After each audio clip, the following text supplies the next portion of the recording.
এই হলো সকলের পরিচিত কলকাতার হাওড়া ব্রিজ। কলকাতায় গিয়ে অনেক সময়ই আমরা এই ব্রিজটা আমাদেরকে পার করতে হয়। বেশিরভাগ সময় হাওড়া স্টেশন থেকে যদি ট্রেন ধরতে হয় তবে তো এই ব্রিজটা পার করতেই হয় কলকাতা থেকে।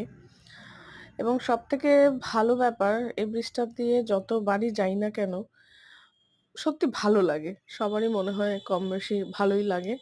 বিশেষ করে গঙ্গা নদীতে তাকিয়ে গঙ্গা নদীটা পার করা এটা অন্যরকম একটা ফিলিংস। নিচে প্রচুর নৌকা, স্টিমার থাকে।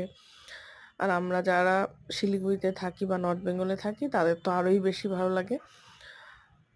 যদিও হাওড়া স্টেশনে আসা বাবুঘাট থেকে লঞ্চে করেও আসা যায়। তাহলে লঞ্চের অভিজ্ঞতা হয়। কিন্তু বেশি লাগেজপত্র থাকলে নরমালি সবাই এই হাওড়া ব্রিজ দিয়েই মানে পার করে।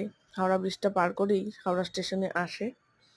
তো আমার তো পার্সোনালি যতবারই হাওড়া ব্রিজ দিয়ে যাই আমার খুবই ভালো লাগে। আ এটা একটা ভালো লাগারই বিষয়। যাই হোক তোমাদের কেমন লাগে জানিও। Thank you.